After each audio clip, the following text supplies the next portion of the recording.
My professional role in this matter is plain: to seek justice on behalf of an innocent 25-year-old man who was unreasonably taken into custody after fleeing in his neighborhood, which just happens to be a high-crime neighborhood, and had his spine partially severed in the back of a Baltimore police wagon. For those that believe that I'm anti-police, it's simply not the case. I'm anti-police brutality, and I need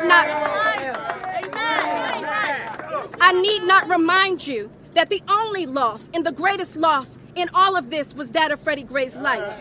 We do not believe that Freddie Gray killed himself. We stand by the medical examiner's determination that Freddie Gray's death was a homicide.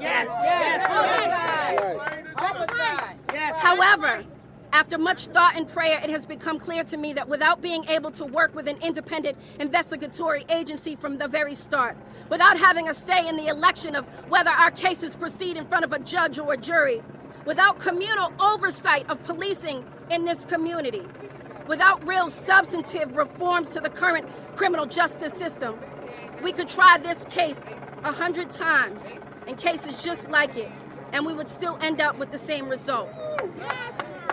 Accordingly, I have decided not to proceed on the cases against Officer Garrett, Sergeant Alicia White, or to relitigate the case.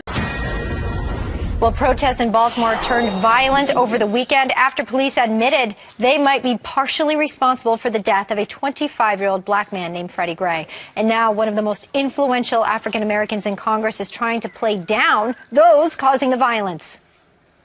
At the end, there was a few people who said, we're gonna turn this city down, we're gonna close it down. And the next thing you know, we had a few people, mainly from out of town, to come and to start beating up on police cars and throwing all kinds of projectiles. But the fact is that for the most part, it could have been worse.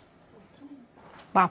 Well, Fox News legal analyst Peter Johnson Jr. joining me now. So, Peter, could have been worse. Well, that's the failure of leadership that we have in this country, that when you say something like that, it could have been worse, you're in a sense validating the violence. There's not an explicit validation or endorsement. Of course not. Congressman Cummings wouldn't do that. But what you're doing is defining deviancy down. What you're doing is creating a lower bar for American behavior to say, well, it could have been worse. Well, why could it have been worse? It could have been worse because the act that provoked this violence was something that was really heinous, really disturbing and extreme.